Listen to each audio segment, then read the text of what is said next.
শেখ হাসিনার পক্ষেই লড়াই করব ট্রাইব্যুনালে। ট্রাইব্যুনাল কেন, সব মামলাতেই।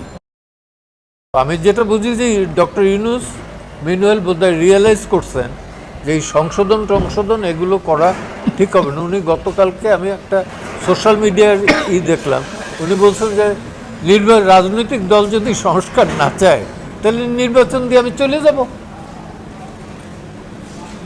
আক্ষেপের সুরে বলুক আর অভিমানের সুরে বলছেন এটা, এবং this the reality.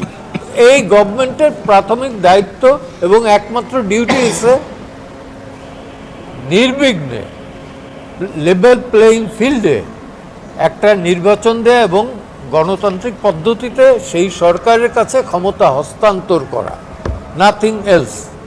Nothing else.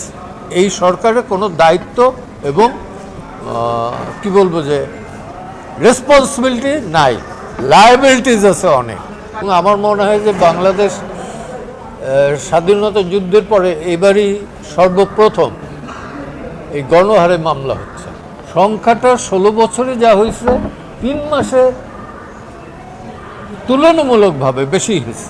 যদি সুযোগ হয় তাহলে শেখ হাসিনার পক্ষেই লড়াই করব ট্রাইব্যুনালে। ট্রাইব্যুনাল কেন, সব মামলাতেই। আপনি কি মনে করেন মিডিয়ার স্বাধীনতা আছে, গণমাধ্যমের স্বাধীনতা আছে পূর্ণমাত্রায়? Not at all, I don't believe it.